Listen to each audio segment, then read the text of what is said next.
نحمده ونصلي ونسلم على رسوله الكريم اما بعد فاعوذ بالله من الشيطان الرجيم بسم الله الرحمن الرحيم قال النبي صلى الله تعالى عليه وسلم من اراد ان يكون اقوى الناس فليتوكل على الله او كما قال صدق رسول الله صلى الله تعالى عليه وسلم الصلاة والسلام عليك يا رسول الله الصلاة والسلام عليك يا حبيب الله الصلاة والسلام عليك يا نبي الله الصلاة والسلام عليك يا نور الله وعلى آلك وأصحابك يا حبيب الله صلى الله تعالى عليك وسلم۔ میرے پیارے آقا صلی اللہ تعالی علیہ وسلم کے پیارے دیوانوں، دنیا میں بسنے والا کوئی بھی انسان خود کو کبھی کمزور یا ناتواں دیکھنا پسند نہیں کرتا۔ ہر آدمی خود کو طاقتور اور قوی محسوس کروانا بھی پسند کرتا ہے اور رہنا بھی پسند کرتا ہے۔ دنیا میں انسان کے طاقتور ہونے کے لیے کچھ خارجی چیزوں کی ضرورت ہوتی ہے جس کی بنیاد پر انسان طاقتور بن جاتا ہے۔ انسان کے پاس اگر مال ہے تو مال کی بنیاد پر وہ طاقتور محسوس کیا جاتا ہے۔ اس کے تعلقات اچھے ہیں، اعلیٰ درجے کے لوگوں کے ساتھ یا طاقتوروں کے ساتھ، تو انسان اسے بھی طاقتور محسوس کرتا ہے۔ اور ایسے ہی اگر انسان کو کوئی عہدہ مل جائے تو اسے طاقتور محسوس کیا جاتا ہے۔ بس یہ صرف اشارتاً میں نے آپ کو سمجھا دیا، آپ اس پر غور کر سکتے ہیں اور محسوس کر سکتے ہیں کہ ایک انسان بظاہر تو اس کا جسم عام انسانوں جیسا ہوتا ہے، لیکن وہ انسان عام انسانوں کی طرح نہیں ہوتا۔ اگر اس کے روابط اچھے ہوں، تعلقات اچھے ہوں، اقتدار ہو، ساری چیزیں ہوں، تو وہ اپنے آپ کو طاقتور محسوس کرتا ہے۔ پتہ چلا تعلق کی بنیاد پر، کسی طاقتور سے تعلق کی بنیاد پر، کسی اعلیٰ درجے کے انسان سے تعلق کی بنیاد پر انسان خود کو طاقتور محسوس کرتا ہے۔ اب قربان جائیے رحمت عالم صلی اللہ تعالی علیہ وسلم کے ارشاد پر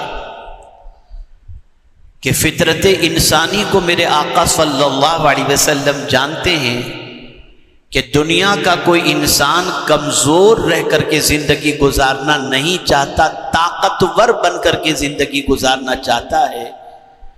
تو سرکار صلی اللہ علیہ وسلم نے دستور عطا فرمایا، اور ابتدا کتنے پیارے انداز سے فرمایا من ارادہ، جو یہ ارادہ کرتا ہے، جو یہ چاہتا ہے، ان یکون اقوی الناس، لوگوں میں سب سے زیادہ طاقتور بن جائے۔ اب آپ اندازہ لگائیے یہ قول کس کا ہے؟ رسول اعظم صلی اللہ علیہ وسلم۔ آقا کریم صلی اللہ تعالی علیہ وسلم کو اللہ عز و جل نے طاقتور بھی بنایا، اور میرے آقا کی طاقت کا عالم تو یہ ہے کہ اشارہ کر دیں تو چاند کے 2 ٹکڑے ہو جائیں۔ اشارہ کر دیں تو ڈوبا ہوا سورج پلٹ آئے، اتنی طاقت میرے آقا صلی اللہ علیہ وسلم۔ اب وہ رسول اعظم صلی اللہ علیہ وسلم فرماتے لوگوں میں اگر کوئی یہ چاہتا ہے کہ طاقتور بن جائے تو ظاہر سی بات ہے کہ وہ جو نسخہ عطا فرمائیں گے وہ کتنا عظیم ہوگا۔ اب اس نسخے کو بتانے سے پہلے تھوڑا سا سمجھا دوں۔ اگر آپ کے تعلقات بہت ہائی لیول پر ہوں تو کیا ہوگا؟ وہ ہائی لیول پر جو بندہ ہوگا اس کے اختیارات ہوں گے، وہ کسی کو فون کر دے کام ہو جائے، وہ مال کی ضرورت ہو تو دے دے، آپ کا کوئی مسئلہ ہو تو حل کر دے، تو آپ اس کو پہلے طاقتور دیکھیں گے تو اس سے تعلق قائم کریں گے۔ اب ایک آرڈینری انسان کے پاس کچھ ہے ہی نہیں تو آپ اس سے تعلق کیسے قائم کریں گے؟ اور اس سے آپ کا کیا فائدہ ہوگا؟ کچھ تو ہونا نہیں۔ اب حضور نے مینشن کیا کہ کائنات کے اندر اگر سب سے زیادہ طاقتور کوئی ہے تو اللہ ہے، اس سے زیادہ طاقتور کوئی ہے ہی نہیں، اور ساری کائنات اس کے دست قدرت میں ہے۔ وہی ہر چیز کا مالک ہے، وہی ہر چیز کا خالق ہے۔ زمین بھی اس کی اطاعت کرتی ہے، آسمان بھی اس کی اطاعت کرتا ہے، چرند و پرند بھی اس کی اطاعت کرتے ہیں، شجر و حجر بھی اس کی اطاعت کرتے ہیں۔ وہ اگر زمین کو حکم دے دے تو 35 سیکنڈ کے زلزلے کے اندر پورے شہر کو ملبے کے ڈھیر میں تبدیل فرما دے۔ وہ اگر آسمان کو حکم دے دے تو اس طرح سے موسلادھار برسے کہ بستی کی بستی تباہ ہو جائے۔ پتہ چلا سب سے زیادہ طاقتور کون ہے؟ جواب دیجیے آپ، اللہ۔ یہ آپ کا بھی عقیدہ ہے، میرا بھی عقیدہ ہے، سب کا عقیدہ ہے۔ اب حضور کیا فرماتے ہیں؟ میرے آقا صلی اللہ علیہ وسلم فرماتے ہیں من اراد ان یکون اقوى الناس، جو لوگوں میں سب سے زیادہ طاقتور بننا چاہتا ہے فَلْيَتَوَكَّلْ عَلَى اللَّهِ، وہ اپنے رب پر بھروسہ کر لے، اللہ پر بھروسہ کر لے، اللہ کو کارساز حقیقی بنا لے، مان لے، اور اس طرح سے اللہ پر بھروسہ کرے کہ فرمایا گیا جس طرح پرندے بھروسہ کرتے ہیں کہ نہ ان کا کوئی گھر ہے نہ ان کے اگلے دن کا کھانے کا کوئی اسٹاک ہے، صبح بھوکے نکلتے ہیں، شام کو پیٹ بھر کر کے آ جاتے ہیں۔ اے پرندوں کل کی فکر کیوں نہیں کرتے؟ تو جواب ملے گا جس نے پیدا کیا ہے اس پر ہمیں بھروسہ ہے کہ جس نے آج رزق عطا فرمایا وہ کل بھی ہمیں روزی عطا فرمائے گا۔ اللہ پر بھروسہ، اللہ پر کامل یقین، ایسا توکل اپنے پروردگار پر کریں۔ اور توکل ہر کوئی نہیں کر سکتا، بھروسہ اعتماد ہر کوئی نہیں کر سکتا۔ قرآن نے کہا وَعَلَى اللَّهِ فَلْيَتَوَكَّلِ الْمُؤْمِنُونَ، اللہ پر بھروسہ ایمان والا ہی کیا کرتا ہے۔ جس کے سینے میں ایمان ہوگا وہ ہزار اس کے سامنے مسائل کے پہاڑ اور مصائب کے پہاڑ کھڑے ہوں، وہ اپنے رب پر اس طریقے سے بھروسہ کرے گا کہ میرا رب سب سے زیادہ طاقتور ہے، وہ چاہے تو سمندر میں راستے پیدا کر دے جو اس کے دست قدرت میں۔ آئیے میں آپ کو ایک واقعے کے ذریعے سمجھاؤں۔ حضرت ابراہیم علی نبینا علیہ الصلاۃ والتسلیم کے لیے نمرود نے آگ جلائی۔ بہت غور سے سنیں اور ایک نبی کا اپنے رب پر کیسا بھروسہ ہے اسے محسوس کریں۔ آگ جلائی گئی حضرت ابراہیم علیہ السلام کو اس میں ڈالنے کے لیے۔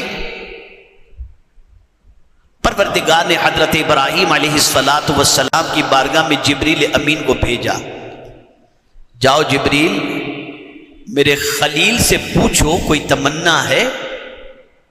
سچویشن کتنی ورسٹ ہے آپ دیکھیں. حالت یہ ہے کہ آگ کے اندر زندہ ڈالنے کا پلان، آگ تیار ہو چکی ہے، اور ایسا فرشتہ آ کر کے کہہ رہا ہے کہ جس کو اللہ نے یہ طاقت دی ہے کہ میں آپ کو کیا بتاؤں، اتنی طاقت حضرت جبریل امین علیہ الصلاۃ والتسلیم کو اللہ نے دی ہے کہ حضرت یوسف علیہ السلام کو جب ان کے بھائیوں نے کنویں سے نیچے پھینکا، حضرت جبریل سدرۃ المنتہا پر تھے. انہوں نے وہاں سے سفر شروع کیا، حضرت یوسف کے کنویں میں نیچے پہنچنے سے پہلے انہوں نے اپنے پر میں اٹھا لیا. کتنی طاقت ہے حضرت جبریل امین علیہ السلام.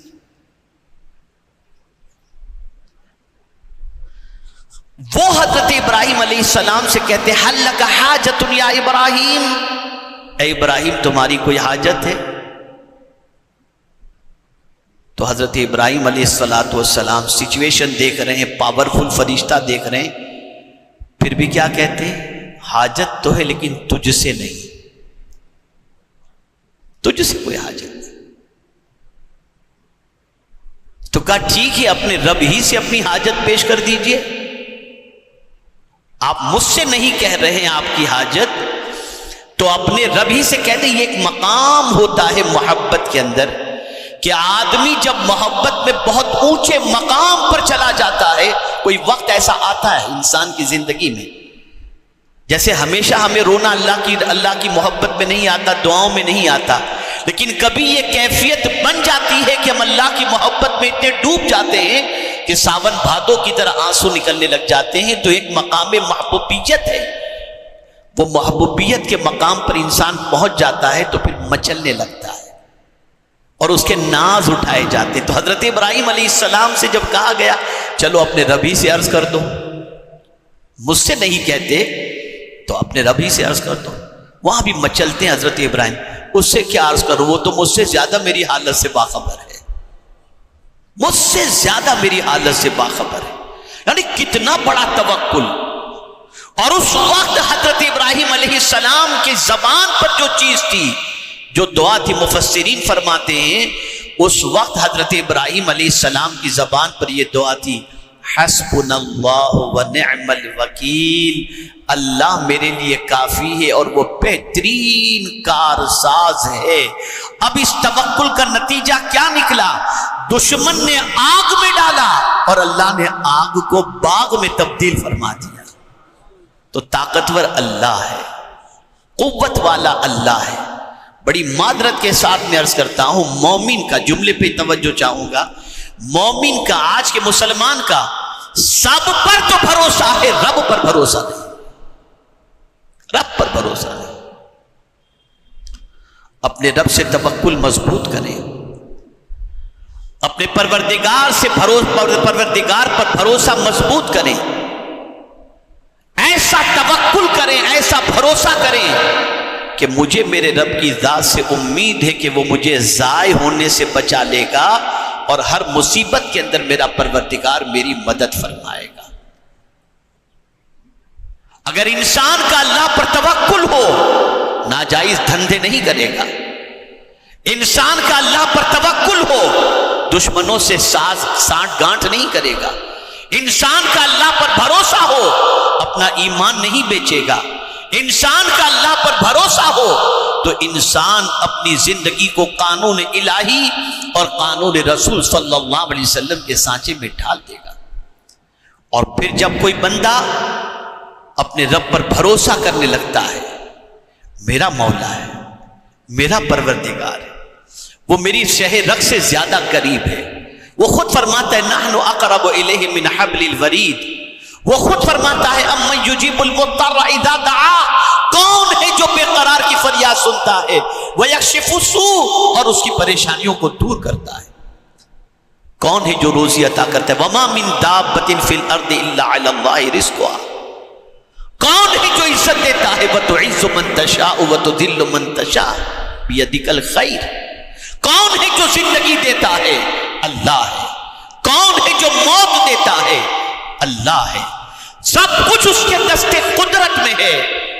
اور ایک آخری بات عرض کر کے میں آپ کی توجہ کو اور آپ کے ایمان کو پختہ کر دوں، تاکہ آپ قرآن کی اس آیت کی روشنی میں اپنے رب پر بھروسہ کر کے کمزور نہیں، حضور کے فرمان کی روشنی میں طاقتور بن جائیں۔ آپ نے کسی منسٹر پر بھروسہ کیا تھا، اس سے آپ کے تعلقات تھے، کسی مالدار پر بھروسہ کیا تھا، اس سے آپ کے تعلقات تھے، کسی بہت بڑی پہنچ والے سے آپ کے تعلقات تھے، اس پر آپ کا بھروسہ تھا، لیکن وہ پرماننٹ زندہ رہے گا؟ اب جواب دیجئے، مجھے جواب دیجئے نا، نہیں نا، موت تو آنی ہے۔ آپ اس کے بھروسے پر کام کر رہے تھے، موت آ گئی، اب آپ کیا کریں گے؟ تو پتہ چلا جتنے انسانوں پر تم بھروسہ کرتے ہو وہ مر جانے والے ہیں، کوئی زندہ رہنے والا نہیں۔ ایسے پر بھروسہ کرو جس کو کبھی موت آنے والی ہے ہی نہیں، اور وہ ذات کون سی ہے؟ وَتَوَكَّلْ عَلَى الْحَيِّ الَّذِي لَا يَمُوتُ، اس اللہ پر بھروسہ کرو جو ہمیشہ سے زندہ ہے اور ہمیشہ زندہ رہنے والا ہے، جس کے لیے کوئی موت نہیں۔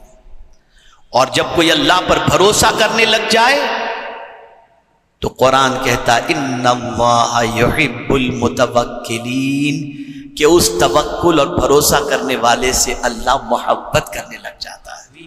یہ موضوع بہت سمجھنے کے لائق ہے، اور ایمان کی پختگی کے لیے حالات کچھ بھی بنتے ہوں، لیکن آپ یہ سمجھ لیں کہ آپ کا باپ جب آپ کو تکلیف میں نہیں دیکھ سکتا تو ہزاروں باپ اور ماں سے مہربان پروردگار جو ہمارا ہے وہ ہمارے ہر حال سے باخبر ہے۔ ہمیں اپنی اصلاح کرنی چاہیے، خود کو درست کرنا چاہیے، اور اپنے رب پر کامل بھروسہ کرنا چاہیے۔ بھروسے کا مطلب یہ نہیں